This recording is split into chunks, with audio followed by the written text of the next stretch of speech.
Pessoal, estamos hoje aqui com o meu amigo Alex Dissers. Assim mesmo. Doutor Alex, um grande amigo, irmão aí, e faz tempo que a gente se conhece.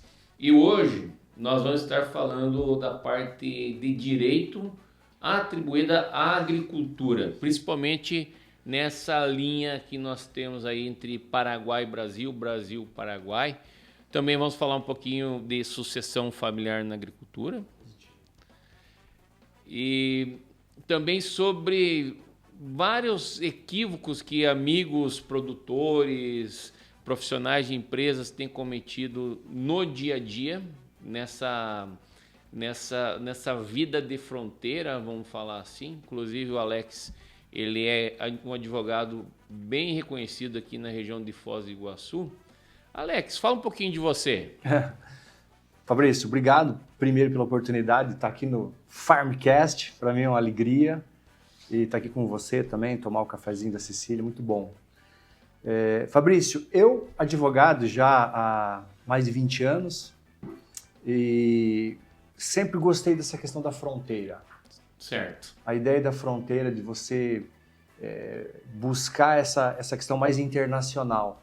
Eu percebi sempre equívocos, assim como você mesmo mencionou, das pessoas que tinham conexões com o Brasil e com o Paraguai. Pessoas que tinham negócios lá e cá, geralmente elas não sabiam como proceder essas questões jurídicas, como eu faço para mandar dinheiro, como eu faço para ter imóvel no exterior, como declara isso. E aí eu, apaixonado pelo direito internacional, acabei me especializando bastante nessa área. E é isso que eu tenho feito no direito internacional, a parte sucessória, como você falou. Uhum. Então, escritório em Foz do Iguaçu já há muitos anos. Certo. Pai aí de 2 filhos lindos, tem uma esposa, uma família maravilhosa. Creio em Deus, né? Falando que beleza. Creio em Deus. Deus é o meu Senhor. Eu vivo debaixo da graça de Deus. Esse é a minha vida, Fabrício. Isso aí.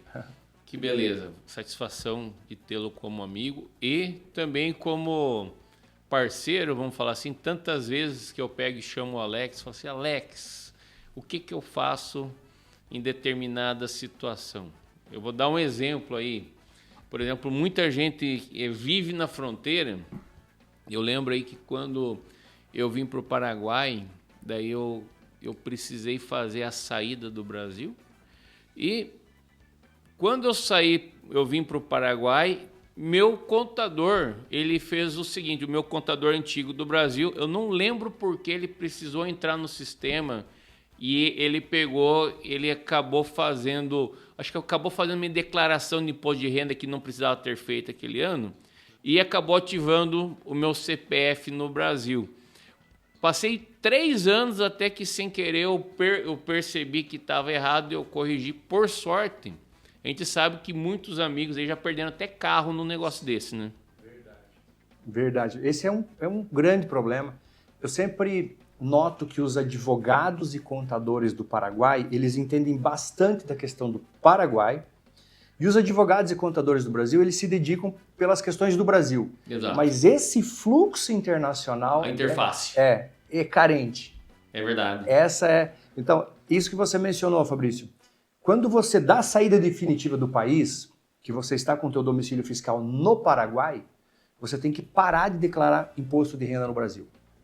E eu percebo corriqueiramente que as pessoas chegam lá no meu escritório e elas estão com domicílio no Paraguai, elas vivem no Paraguai e elas estão declarando imposto de renda no Brasil. O que é que acontece? Elas imediatamente atraem o domicílio fiscal delas também para o Brasil. E isso tem uma consequência. A partir do momento que o meu domicílio fiscal é no Brasil, eu, por lei, sou obrigado a declarar todo o patrimônio que eu tenho no exterior. Então, se eu tenho patrimônio no Brasil, tenho conta, tenho tudo, eu tenho que declarar lá na minha declaração de imposto de renda do Brasil. Certo. E pagar tributos para o Brasil. Então, é um grande problema. O que é que a gente faz? Anula essas declarações todas, trata como um erro isso pelo menos a gente tem feito dessa forma, trata isso como um erro, deixa a pessoa sim ou sim com domicílio fiscal só no Paraguai. Certo. Bom, então nessa interface toda, daí eu sei porque eu vivo no Paraguai já faz 16 anos.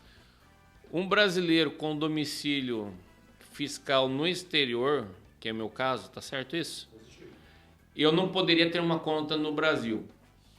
Conta pessoa física, não.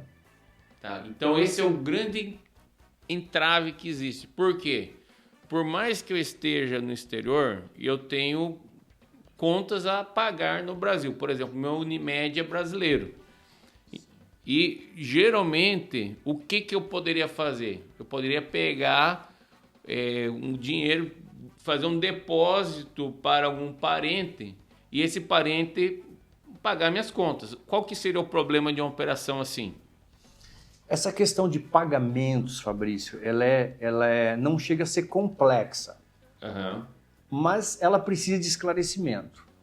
Veja só, existem 4 formas de você mandar dinheiro para o exterior. Certo. Você falou de fazer um pagamento de uma coisa pequena, mas eu gostaria de trazer para a realidade dos investimentos. Tem muitos brasileiros que moram aqui no Paraguai e que investem no Brasil. Bem lembrado, saiu muita gente aqui do Paraguai e foram comprar terra lá no Maranhão, Piauí. No Mato Piba.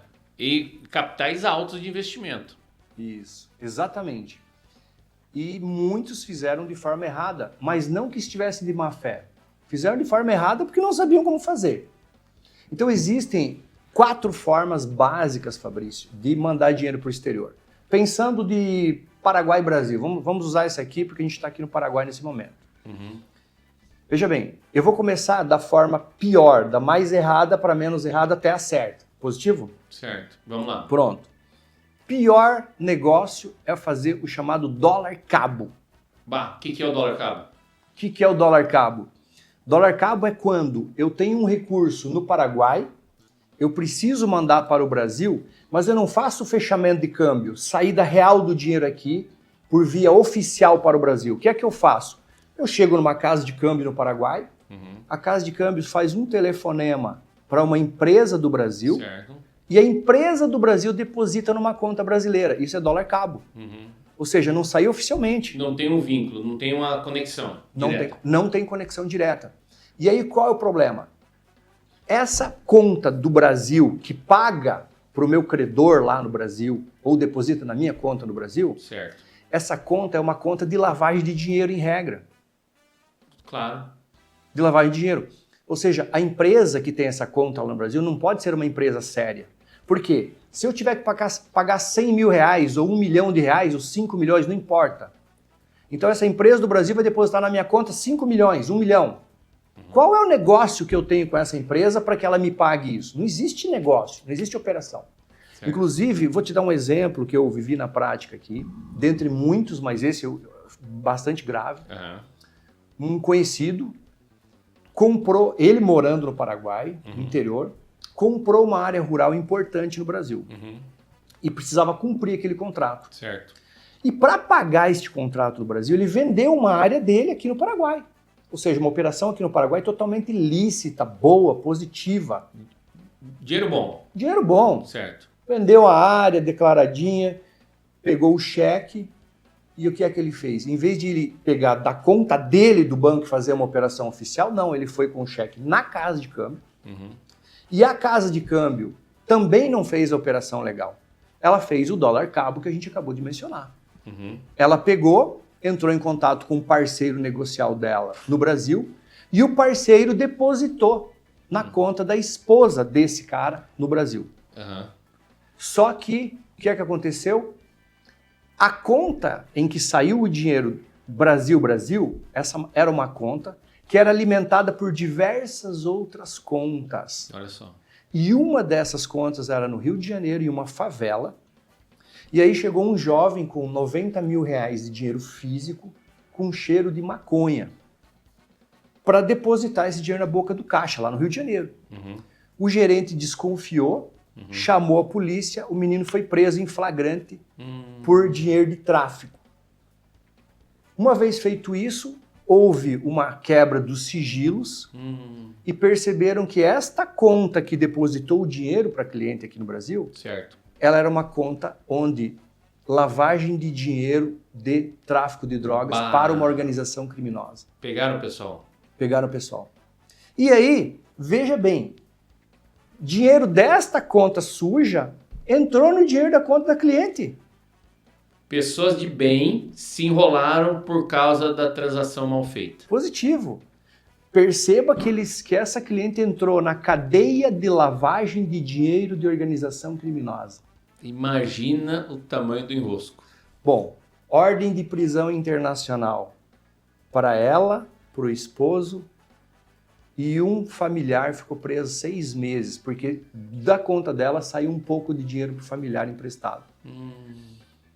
Aí analisa comigo, Fabrício, como é que eu vou provar no Brasil que ela não está realmente na cadeia de lavagem de dinheiro da organização? Como que prova isso? Eles têm os fatos para dizer que eles estão envolvidos no esquema. Porque essa operação paraguaia, ela não aparece no Brasil. No Brasil aparece favela depositando em conta de organização criminosa, organização depositando na conta do cliente e da cliente para o irmão. Cadê a operação internacional paraguaia? Ela não existe. Então, é óbvio que o juiz de lá vai entender que eles estão na cadeia de lavagem de dinheiro. Claro. Esse é o dólar cabo, Fabrício. Esse é o dólar cabo. E é a maneira mais fácil que o pessoal enxerga de que poderia fazer uma transação internacional. Exatamente, porque é simples. É simples e vamos falar assim, e talvez que historicamente o pessoal conseguia fazer mais tranquilamente. Eu acredito que hoje em dia, com o cruzamento de informações, de dados, a polícia está muito mais capacitada para poder fazer esse tipo de interceptação. Fabrício, você falou tudo. Tecnologia. Existem exames no corpo humano que há 2 anos, 1 ano atrás, era impossível fazer. Mas hoje é possível por causa da tecnologia. Hoje nós temos a inteligência artificial. E os sistemas de controle internacional eles estão se cruzando de maneira muito forte. Por quê? Porque quer se acabar com terrorismo, com tráfico de armas e com tráfico de drogas. Então os países estão unidos em tratados internacionais, trazendo tecnologia para cruzar essas informações e pegar todo mundo. E o negócio está tão forte hoje em dia, que aí temos contas aqui no Paraguai. Cara, $2.000 que você põe na conta, eles querem saber de onde que foi faturado. Então eles estão em cima, estão cruzando informações. Os bancos, eles precisam, para manter certos credenciamentos internacionais, eles precisam comprovar que o dinheiro é dinheiro limpo. Isso.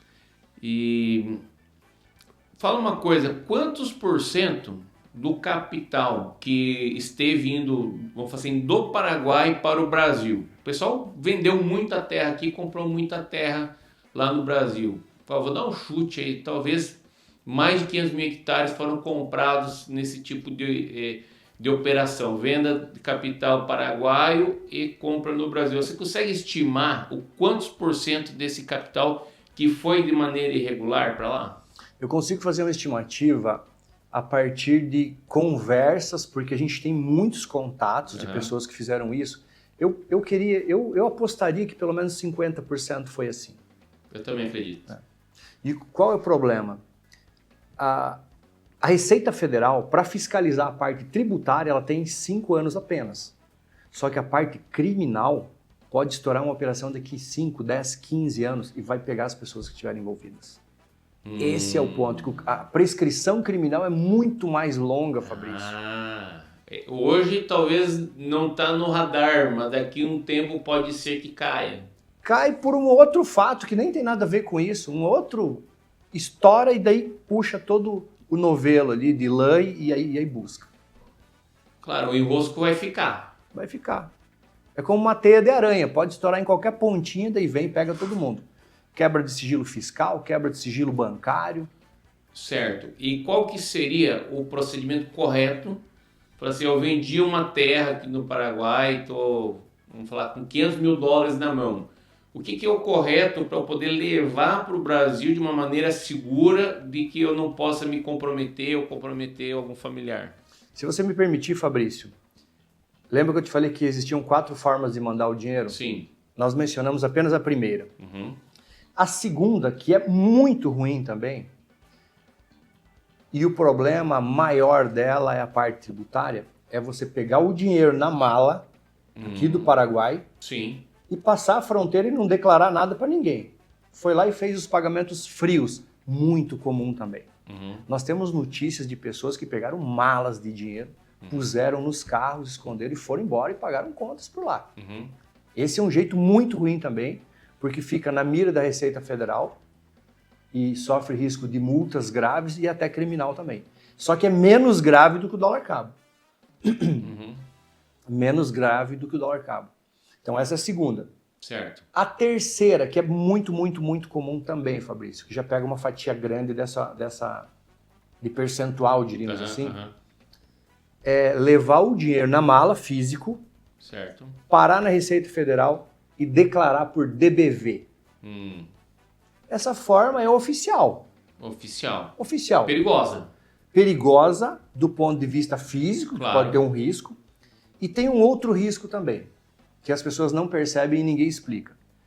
Por quê? Eu posso pegar o dinheiro, declaro na ponte 1 milhão, 2 milhões, 3 milhões, não importa quanto. Declaro, faço a DBV, a Receita Federal às vezes confere, às vezes não confere, só diz assim, vai embora, dá o documento, essa pessoa pega o documento e deposita no banco. E o banco aceita. Certo. Só que veja bem, ninguém pediu a origem desse dinheiro na entrada da ponte, porque a Receita não pede a origem, ou pelo menos não confirma a origem. Ela só declara uma entrada financeira. É como declarar uma bagagem. É pago alguma coisa nesse processo? Não paga nada. Você entrou com o dinheiro, declarou, a Receita dá um carimbinho, esse carimbo você entra e faz o depósito na conta bancária. Acontece que não passou, esse dinheiro não passou nem na ponte nem no banco pelo chamado compliance. Pô, mas que palavrão, o que é compliance? Controle. O controle de origem. Ninguém conferiu o controle de origem. Porque, veja bem, eu não poderia pegar essa mesma quantia desse lado da ponte no Paraguai. Estou dentro do Paraguai, peguei lá o dinheiro, entrei na Receita Federal, um dinheiro sujo, pensa que é um dinheiro sujo. Entrei na Receita Federal, ninguém conferiu a origem real desse dinheiro, ou seja, não passou pelo compliance. Então, chama-se capital contaminado. Certo. Pela lei. Toda vez que eu entro dessa forma, eu entro com capital contaminado. Por que contaminado? Porque ele não passou por um controle de origem. Qual que é o problema? O problema é que a Receita Federal, em algum momento, pode dizer, cara, vem cá, quero saber de onde você tirou isso aqui. E aí tem que fazer a prova. E se não fizer a prova, vai ser tributado, vai ser multado e tudo mais. Mas ainda não é uma forma tão ruim. Agora, qual é a melhor forma? Qual é a forma padrão, correta, que ninguém incomoda, que a Receita Federal fica feliz, que você dorme tranquilo? Fechamento de câmbio internacional. Vai lá no seu banco, Fabrício, aqui no Paraguai, Certo. e fala, eu tenho este contrato aqui lá no Brasil, não importa onde for, e eu preciso cumprir essa cláusula aqui, eu preciso mandar $1 milhão, 200 mil dólares, ou seja, $1 milhão. Eles pedem realmente o destino, eles pedem. Eles fazem o compliance, eles fazem o controle. Sim. Isso. Então, esse capital vai sair por fechamento de câmbio e vai cair ou na conta do vendedor, primeiro cai na conta da operadora de câmbio no Brasil, e aí é destinado para a conta que é o do credor, ou seja, do dono da área que vendeu. Certo. E qual que é o custo desse tipo de operação? O custo da operação ele é muito baixo, é centavos. Só que as pessoas falam, querem economizar no câmbio ali, um detalhezinho, uma bobagem, Fabrício. As pessoas entram num grande problema por causa de bobagem. Sim. Neste momento, o dólar está altíssimo. É um grande momento para fazer investimento lá. No aspecto cambial, estou dizendo. Sim. Né? Por quê? Porque o dólar está altíssimo e considerando a, entre aspas, crise no Brasil, por causa desse governo que nós temos lá, o preço das coisas ou se manteve ou caiu. Então é um momento importante. Por quê? Quando é o melhor momento de investir? Momento de crise. Claro. Momento de crise é momento de ganhar dinheiro. Quem tem dinheiro ganha dinheiro na crise. Então, nesse aspecto, fecha o câmbio, paga a conta lá. E essa é a forma correta. Banco. Certo. Você teria mais alguma coisa que eu gostaria de comentar sobre essa parte de transações internacionais? Eu acho que algo que conecta bastante com as transações, Fabrício, é a ideia justamente do domicílio fiscal. Porque quando eu mando dinheiro para o Brasil, por exemplo, se eu estou com domicílio fiscal no Paraguai, Eu não posso ter uma conta de pessoa física lá. Não posso. Se alguém do teu público tiver conta, ele pessoa física, residente no Paraguai, domicílio fiscal no Paraguai, tiver conta no Brasil, pessoa física, está errado. Quando ele foi abrir essa conta, Fabrício, perguntaram para ele, onde você mora? Ele deu o endereço da mãe, do amigo, do parente, de alguém. Uhum. Porque a lei não permite você abrir uma conta pessoa física se você tem domicílio fiscal no exterior. Sim, verdade. Entendeu? Tem alguns bancos que abrem uma conta que é especialíssima, muito cara e altamente fiscalizada pelo Banco Central. Então não é comum, porque ela é cara mesmo essa conta. Não vale a pena. Uhum. Então, basicamente, se ele estiver nessa condição, ele está errado. E a hora que ele indicou o endereço dele no Brasil, ele está também atraindo o domicílio fiscal dele para o Brasil. Porque a Receita Federal e os bancos estão conectados. Então vamos supor que a Receita deseje fazer uma operação e encontrar essas pessoas, cruzar as informações e vai verificar que o fulano de tal, domiciliado no Paraguai, ele está dizendo que mora no Brasil porque ele tem conta bancária, daqui a pouco ele foi lá, declarou imposto de renda, aí ele colocou um documento de energia ou de telefone no nome dele. A Receita Federal vem, fulano, explica para mim essa transação aqui, esse dinheiro que você colocou no Brasil. Uhum. Ele vai dizer, não, eu tenho domicílio no exterior, eu tenho domicílio fiscal no Paraguai. Mas daí a Receita vai dizer, mas também você tem domicílio fiscal no Brasil. Então vem cá, paga 27,5% para mim do que você trouxe do exterior. 27,5%? 27,5%. Aí ferrou. Existem soluções, Fabrício, existem soluções muito boas, que é a abertura de holdings no Brasil, para investimento. Daí esse indivíduo ele pode, por exemplo, ter o domicílio fiscal dele 100% no Paraguai, bonitinho, não tem nada no nome dele no Brasil, de conta, de nada. Uhum. Mas daí ele pode abrir uma empresa lá, ele pode integralizar capital social com o dinheiro que ele tem aqui no Paraguai. A empresa lá abre a conta, manda o dinheiro oficialmente, integraliza como capital social, e daí a empresa faz investimentos, a empresa compra carro, a empresa compra fazenda, compra o que quiser. E aí tá tudo legal. Certo. Agora, eu gostaria de falar um pouquinho de sucessão familiar no Brasil. Sucessão familiar. Sucessão familiar de patrimônio. Tá? Eu tenho, por exemplo, parentes lá do Mato Grosso, pessoal bem inteligente aí. Eu sei que eles montaram uma holding. E meu tio tá muito bem de saúde, tá muito bem, mas já tá tudo bem certinho os processos que vão ocorrer caso ele chegar a falecer, que é um processo normal, tá? Natural. E de outra maneira, eu te comento, por exemplo, eu ia falar que tem parente, na verdade, num caso familiar mesmo. Minha avó, ela faleceu, já faz praticamente uns 6 anos. Sim. Acho que são 11 irmãos. Um deles resolveu pegar e ser o ruim da história e travou tudo. Travou tudo. Tá? Então, gostaria que você comente um pouco sobre isso, parte de sucessão e na agricultura, quais seriam as vantagens de se criar uma holding familiar? Essa fala sua, Fabrício, ela é muito moderna. Hoje se fala muito na solução para a sucessão. E a solução é holding. A solução é holding, é isso que você falou. É holding. É holding. Acabou essa história. Não adianta inventar moda. O que não é holding, vai para inventário. Inventário, o processo... Conta um pouquinho do processo. Temos pessoas de todas as idades que estão nos escutando aqui.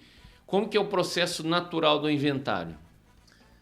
Processo natural, Fabrício. Nós temos vários gargalos no inventário. Certo. Um grande gargalo é a demora. Quantos de nós sabemos de inventários intermináveis?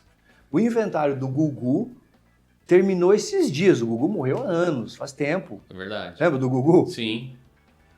Morreu, briga na família, aquela loucura, porque depois que a pessoa falece, aí a coisa pega, que daí o irmão lembra daquela época de 20 anos atrás, que aquele irmão não convidou para a festa do Natal, e não sei o quê, e puxa rolo que não tem fim.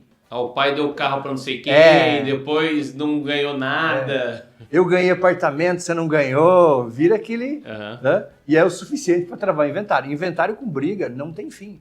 Eu conheci um inventário, inclusive que envolvia um indivíduo daqui do Paraguai que era muito bem sucedido, que ele construiu muito das rutas aqui, ele participou, ele era uma pessoa bastante relevante aqui. Esse cara faleceu no Brasil, teve inventário no Paraguai e teve inventário no Brasil. O inventário do Brasil tinha a viúva e um único herdeiro. 18 anos de inventário. Bah. Eu participei da fase final. Na fase final veio para mim esse inventário e ele estava totalmente enrolado, nulo do ponto de vista jurídico. Eu tive que ir lá conversar com o juiz, explicar e falar, doutor, se a gente não ajustar isso aqui, não termina nunca. E aí a gente criou coisas positivas, tudo dentro da legalidade, claro. Obviamente, e finalizou-se o inventário. Então a demora é absurda. Essa demora, Fabrício, ela gera briga na família, ela degrada os bens. Degrada, com certeza. É o patrimônio que fica abandonado, que ninguém cuida, porque cachorro que tem 2 donos morre de fome, você sabe disso. E aí o apartamento ficou abandonado, desvalorizou, a terra não ficou legal, aí não deu certo arrendamento, desvaloriza os bens. E tem um outro ponto que é gravíssimo. E por que ele é gravíssimo? Porque ele mexe no nosso bolso. Que é o famoso ITCMD. Certo. Imposto de Transação por Causa Mortes e Doações. Esse imposto hoje, Fabrício, vamos pensar em Paraná, estado do Paraná, pelo menos nesse momento. Esse imposto é 4%. Certo. Já saiu o projeto de lei do Paraná, inclusive que foi para regime de urgência, para subir ele para 8%. Por quê? Porque saiu uma emenda constitucional em dezembro de 2023 aprovando a alíquota progressiva do ITCMD. Então, diversos estados já estavam com a alíquota de 8%. O Paraná estava com 4%, colocou no projeto de lei já para subir para 8%. Porém, você sabe como os governos estão com fome? Sim. Porque o leão, ele é faminto. O leão, com a fome que ele está, né?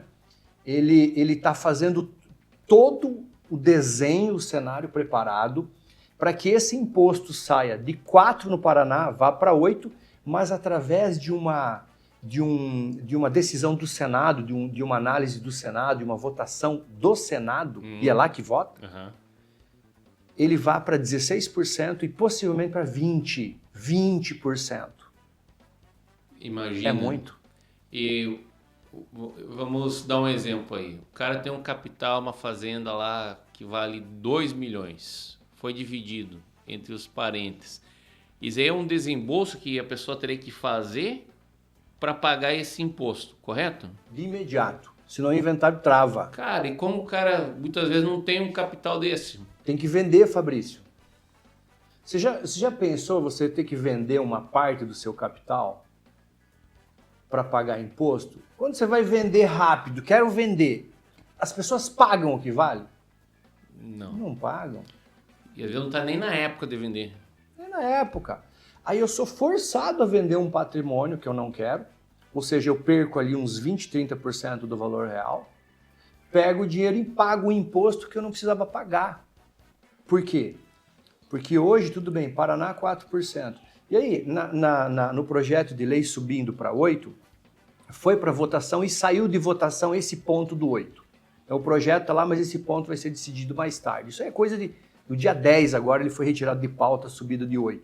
Mas está ali tramitando para isso. Mas no Senado tem um pedido para 16%. E a gente estima que vá para 20%. Aí eu imagino, pensa comigo, Fabrício, se coloque, pense no seu lugar. Você é um homem que tem patrimônio, e aí lutou a vida toda, você tem 4 filhos aí. Errei a conta? 4 filhos. 4 filhos. 4 filhos e um cachorro. O Fabrício é um cara que veio cumprir a palavra de Deus, né? Encher a terra, multiplicar. É assim mesmo.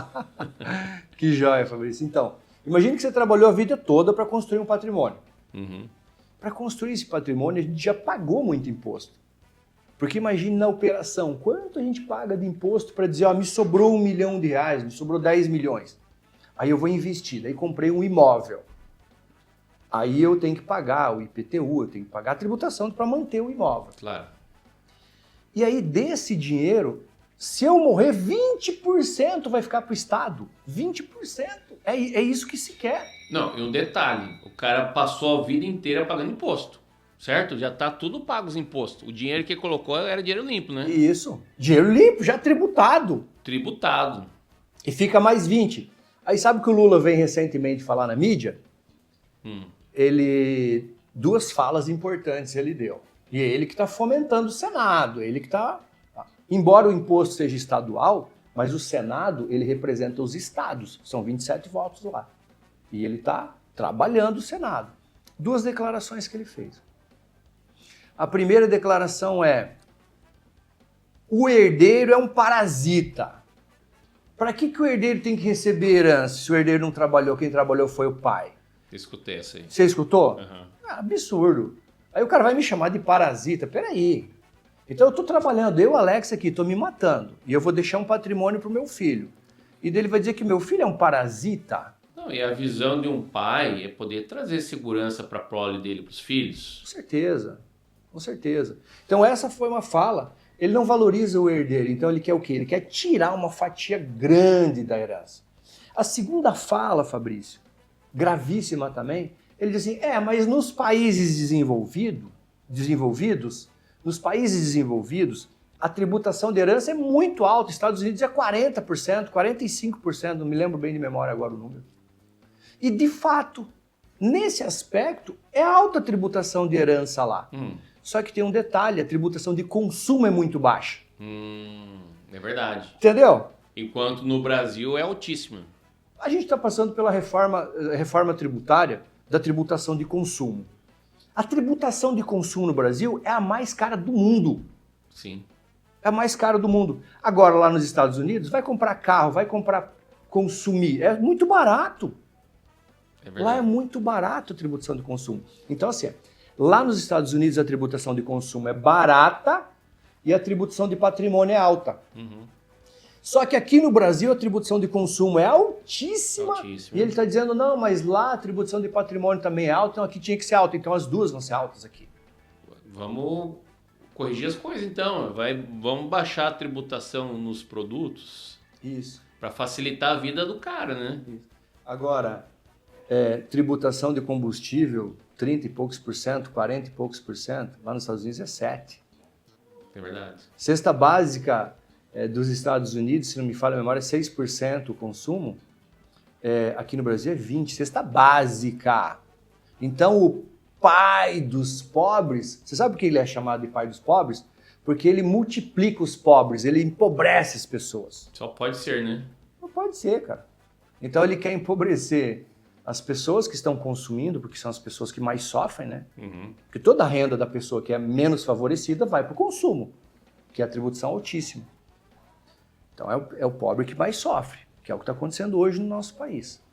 Verdade. E a reforma tributária veio, está finalizada, já foi aprovada na Câmara. Obviamente que tem algo pendente ainda sobre o ITCMD que está sendo votado ainda. E ela vem para elevar o ITCMD. Fazer com que você pague tributo na morte. Ou seja, paguei tributo para construir o patrimônio, paguei tributo para manter o patrimônio e paguei o tributo para morrer. Para morrer tem que pagar imposto alto, Fabrício. É isso que estamos vendo. Aí que entra a holding. Como que funciona a holding? Como que ela vem a resolver esse problema? Por que ela resolve, Fabrício? O que é a holding? A holding é uma empresa. Certo. Eu monto a empresa, eu integralizo o capital social dela. Todo o meu patrimônio. Certo. Todo o patrimônio. Jogo ali dentro. Certo. E a família seria como sócios, algo assim? Aí que está o ponto. Tem gente que chama de holding o que não é holding. Tem gente que monta um CNPJ e acha que montou uma holding. Não é isso. Você tem que integralizar o patrimônio, mas existe uma segunda fase. E essa é a fase que nos livra do inventário. É a fase quando o meu patrimônio está lá, aí está o marido e a esposa são os sócios. Eles vão pegar todas essas cotas sociais, porque agora eles não têm mais patrimônio da empresa. Eles têm cotas sociais. Eles vão pegar essas cotas sociais e vão doar para os seus filhos. Vão doar todas as cotas sociais. E aí os filhos são donos das cotas sociais. Daí você fala, Alex, mas peraí, eu tenho 40 anos, eu tenho 50, eu tenho 60, eu não estou na hora de doar todo o meu patrimônio para ninguém. Eu quero para o futuro. Veja só, essa doação, ela é uma doação só de papel, ela é uma doação só de papel. Essa doação só tem valor, Fabrício, quando os pais falecerem. Entendeu? Enquanto está vivo, ele tem o total capacidade de controle sobre os bens, seria isso? Tudo, 100%. Alguém poderia embargar, um dos filhos poderia embargar os processos ou não? Não, não pode. O filho, enquanto os dois pais estiverem vivos, o filho não tem direito de votar na empresa, ele não tem direito de comprar cota, nem de vender cota, nem de apitar em nenhuma decisão, nada. É como se aquele documento não existisse. Aquele documento ele vai ficar, é como se fosse um documento guardado no cofre, que hoje não tem valor nenhum, mas se os pais falecessem, ele automaticamente tem todo o valor daí. Nossa, que negócio bem montado, cara. Bom demais. Outra coisa, Fabrício, nós não sabemos com quem os nossos filhos vão casar. Não. Eu não sei se o meu filho, pensar na minha filha, né? Porque filho casar, tudo bem, mas filha dá uma dor, cara. Ainda bem que você tem 4 meninos, né, Fabrício? Tenho 4. Você não vai passar por isso. Com quem a minha filha vai casar? Eu não sei. Então, na holding, eu posso dizer que as cotas que eu estou doando não podem se comunicar com a pessoa que ela vai casar. Olha só, você está blindando o capital. Lógico, blindando na família, no núcleo familiar. Bah, que fantástico. Legal. Que daí o agregado que a gente chama, né? O agregado não tem poder, não pode mandar nada. E se separar também... Separar ele não leva a nada. Tá blindado. Gente, tá blindado. Que mecanismo interessante. Muito bacana. Outra coisa. Bom, integralizou o capital, doa as cotas, mas os pais continuam mandando em tudo. A hora que um falecer, todo o direito fica para aquele que ficou vivo. Olha, isso aí foi inspirado no que, a holding? Como que foi criado? Pronto. É uma lei norte-americana, é uma cópia dos Estados Unidos. Lá nos Estados Unidos é tudo em holding. Lá nos Estados Unidos não tem nada na pessoa física. Sabe por quê, Fabrício? Eu já vi muito enterro de CPF, mas eu nunca vi ninguém fazer velório de CNPJ. Você já viu alguém velando um CNPJ? Não tem. CNPJ não morre. Tem? Se CNPJ não morre, significa dizer que fica perpetuando pelas gerações. Então, os mais ricos, aqueles que estão antenados, aqueles que enfrentam a situação hoje, chamam os filhos, falam, filhos, vem cá, se um dia eu morrer, isso é uma coisa natural, isso vai ficar assim, assim, assim, assim, assim. Todo mundo decidido em vida, lá no futuro, e mesmo assim ele continua mandando em tudo. Mas lá no futuro, quando ele falecer, os filhos já sabem o que eles têm direito e o que eles não têm direito. Não tem mais por que brigar.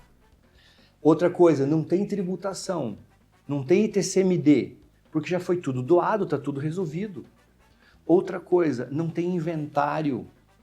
Não tem inventário, porque não faz inventário, porque já está tudo doado, já está na próxima geração. Então, e se falecendo os pais, eles teriam cotas. Os filhos, acredito que seriam cotas iguais, então não teria briga. Tipo, o cara tem uma fazenda lá e alguém gostaria daquela fazenda. Todo mundo tem cotas iguais. O que poderia acontecer é um dos filhos comprar as cotas do outro. Totalmente natural. É porque, às vezes, um filho continuou cuidando da fazenda junto com os pais. E o outro virou médico, virou engenheiro, virou advogado e está cuidando da sua vida em outro lugar. Esse filho aqui, naturalmente, ele vai ter mais cotas. É uma decisão da família, é uma decisão justa. Só que, Fabrício, se isso não é decidido em vida, os pais falecem, aí o filho que foi estudar fora, que não sei o quê, talvez ele não vai entender muito bem a situação, aí ele vai querer igualdade, enfim. Quando os pais estão vivos, eles decidem com clareza e entendendo o ambiente de justiça da família. Tudo fica gostoso, fica leve. Qual é o pai? Imagine, a gente, né? Eu imaginar que hoje meus filhos se dão bem, mas se eu falecer, meus filhos vão ficar inimigos de morte. A gente conhece casos, Fabrício. Não, pior é acabar com a paz da família.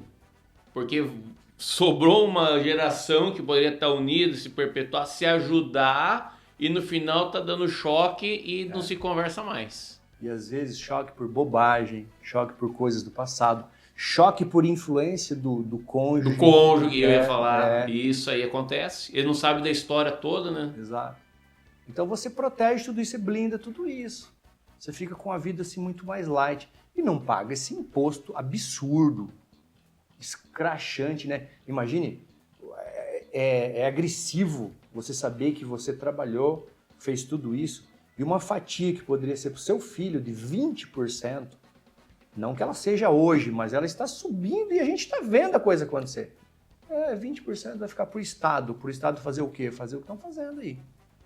Dívida pública maior da história, 1 trilhão de juros por ano, Selic altíssima nesse momento. Sim. Ou seja, o Estado está afundando. Né? Na holding, viria muitas vezes a refrescar a atualidade de um herdeiro. Agora, se é num processo de inventário, o cara, se não está bem, pode estar realmente ferrado, porque ele vai ter que pagar uma dívida grande. Exatamente. Dívida grande que ele vai ter que vender um imóvel, que daí não é só a dívida. É a dívida mais o imóvel que ele vai ter que vender a preço baixo para pagar a dívida. Ou seja, perde lá e perde cá. Exatamente. Um prejuízo enorme. E daí entra aquilo que a gente falou, a briga. E daí aquilo que é o inventário, que é demorado, o juiz mandando na empresa, mandando na fazenda. Porque daí você vai fazer qualquer coisa, tem que pedir autorização judicial. Entende? Aí você vai ter alguém mandando na tua área rural, mandando na tua família. Sabe? São vários problemas. Por isso que as pessoas que são, diríamos assim, coerentes, pega lá, os grandes empresários do país, eles têm holding há muito tempo. Sim, verdade. Você não vai ouvir falar em holding desses gigantes, ou melhor, não vai ouvir falar em inventário desses gigantes. Não. Você vai ouvir falar em holding. Então, quando eles morrem, não tá tudo certo. Certo. Mais alguma coisa que você gostaria de trazer para esses processos de sucessão?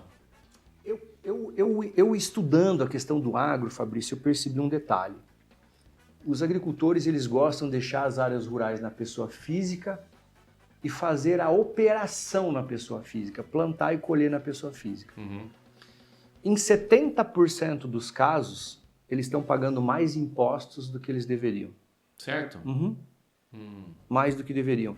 Então, o ideal é analisar a tributação, analisar as operações de forma cautelosa e verificar se não tem uma saída tributária que seja muito mais barata. E o profissional que vai ver isso com os melhores olhos, vai ser um contador ou um advogado? É um conjunto. Os dois vão caminhar juntos. Certo. Você tem que ter um time. Claro.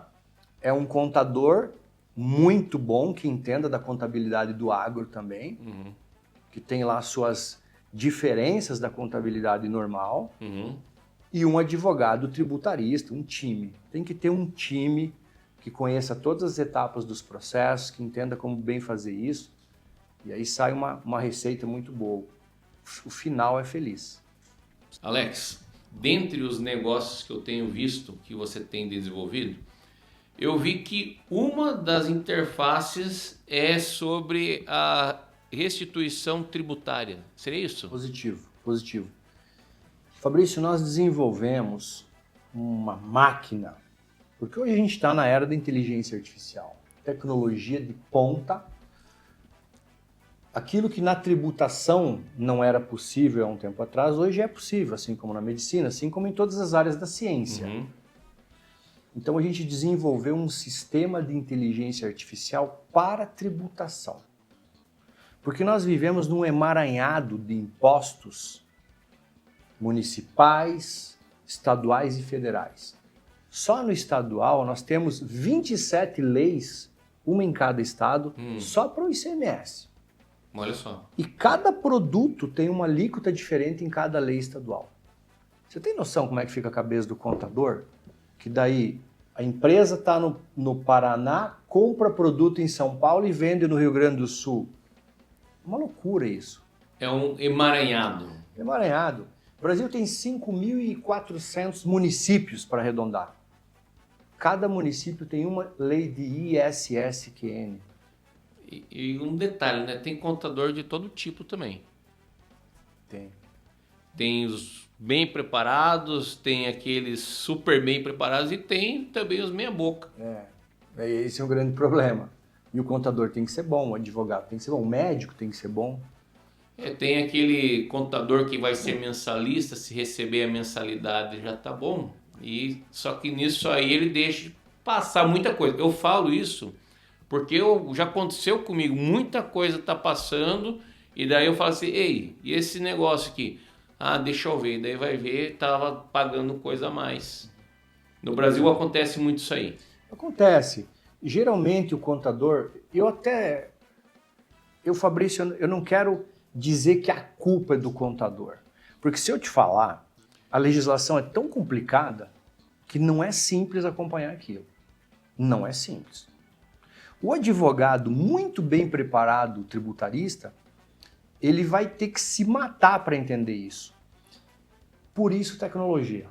Porque a tecnologia ela facilitou, ela deu velocidade para as coisas. Top. Você falou que desenvolveu um software com inteligência artificial? Isso.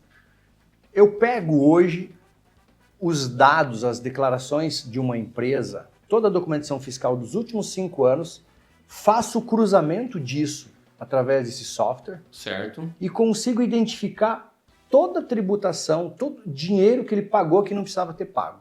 Certo. Uma loja pode fazer 300 faturações num dia e ela vai trazer de 5 anos todo esse histórico, vai cruzar dado e no final vai te mostrar onde que estão os erros do processo. Teve um grupo de supermercados que nós cruzamos mais de 10 milhões de notas fiscais. Mais de 10 milhões, é muito. Não é somente para o agro, então, você consegue para todos os tipos de empresa. Qualquer setor da economia. Indústria, comércio, serviço, agro.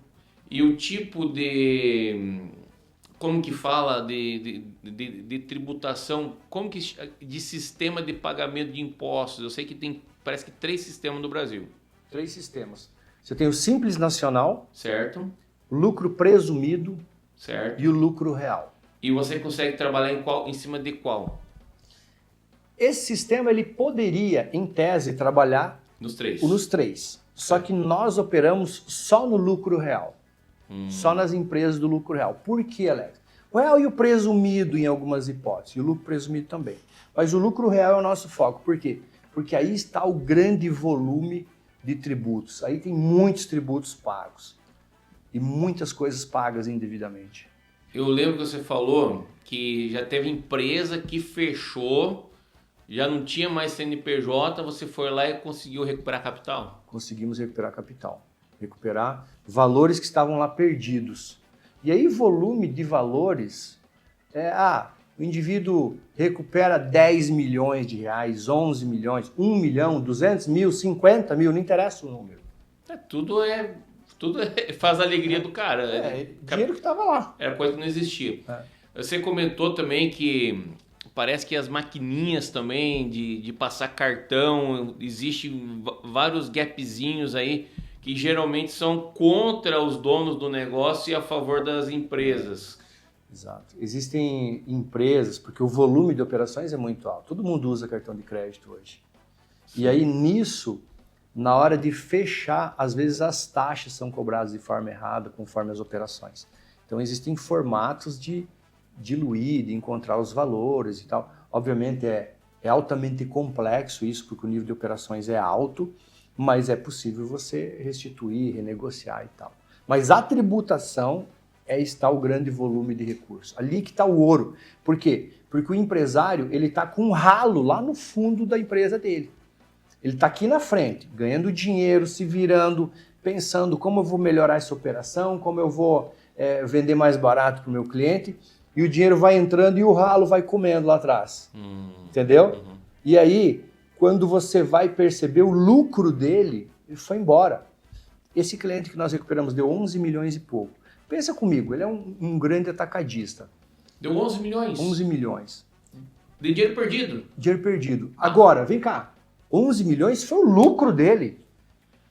11 milhões de lucro. Você consegue imaginar quanto de operação ele tem que fazer para sobrar 11 milhões no caixa dele? Carretas e carretas de produtos para que sobre. Então, é um dinheiro muito bom, muito bem-vindo. Muito bem-vindo. Eu estou te falando, obviamente, de um valor alto, mas tem ainda valores mais altos e tem todos os valores. Claro. É 1 milhão, é 2, é 500 mil, 200 mil, não importa. Certo. E uma vez você falou para mim que, por exemplo, vou dar um exemplo. Tem alguém lá de Chapecó que está escutando esse nosso podcast. Eu falei assim, eu gostaria de ser parceiro do Alex. É possível isso, Alex? É possível. Eu tenho parceiros comerciais no Brasil todo. Brasil todo. Por quê? É uma empresa, essa é uma empresa, porque embora eu seja advogado, essa é uma empresa que nós constituímos para fazer essa operação. Então, essa empresa tem parceiros comerciais no Brasil todo. Então, nós temos parceiros, por exemplo, em todos os lugares em que esses parceiros, eles conectam com os empresários e aí buscam essa restituição. Eu tenho parceiro meu comercial que em uma operação ele ganhou 600 mil reais de honorários, de comissão. 600 mil. 600 mil. Bom demais. Em uma operação. E aí, obviamente, que não é tão simples, mas se o parceiro comercial tiver garra e ele tiver contatos com empresas do lucro real e buscar isso, nós temos o serviço para oferecer de altíssima qualidade, com toda a segurança e que vai dar muito retorno para esse parceiro comercial, vai dar retorno para nós como empresa e vai dar muito retorno para o empresário. Muito. Certo. Pessoal, estou falando aqui com o Alex. O Alex é um grande empresário, grande advogado, reconhecido internacionalmente. Ele presta consultoria para grandes empresas do Paraguai, empresas multimilionárias, ele presta consultoria. E eu estava lembrando aqui, um dos negócios que você faz é de poder recuperar valores, por exemplo, de pessoas que tinham negócio no Paraguai, que faziam negócios com determinadas empresas e de repente a pessoa some. E como que é o processo, Alex? Você fez uma abordagem muito interessante, Fabrício. Sempre me causou uma indignação, porque brasileiros entravam no Paraguai, faziam muitos negócios e às vezes deixavam um rombo financeiro aqui. Aconteceu muito já? Muito. Sim. Embora ele tivesse deixado dívidas aqui, Fabrício, lá no Brasil ele tinha patrimônio sem fim.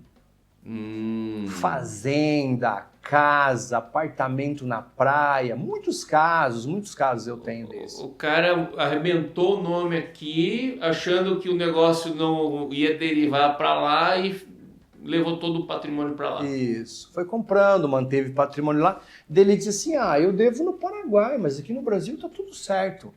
Por quê?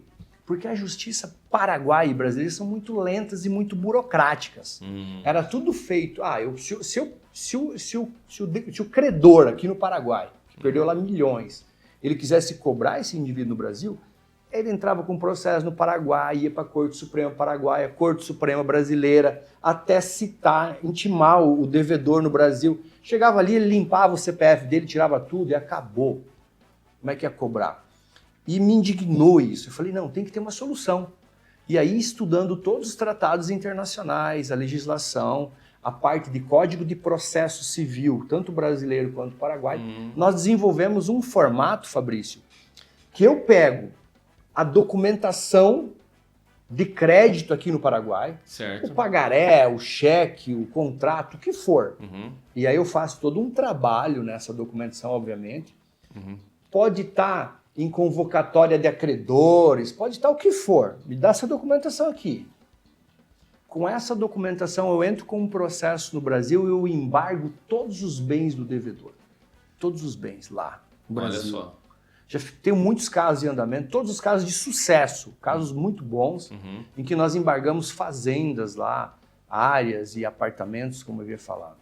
O que é certo, né, Alex? Seja no Paraguai ou no Brasil, as coisas têm que ser certas. A dívida ficou devendo, amigo. Ficou devendo aqui, paga a conta. Tem patrimônio, tem que pagar, ué.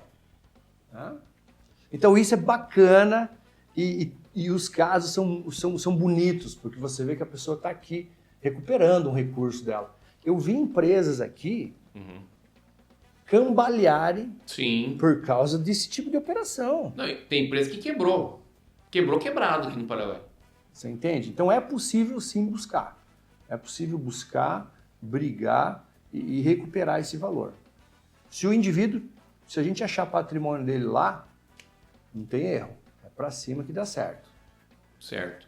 Então esse seria um produto que serviria tanto para SAs, para empresas, e também para pessoas físicas também. Não importa.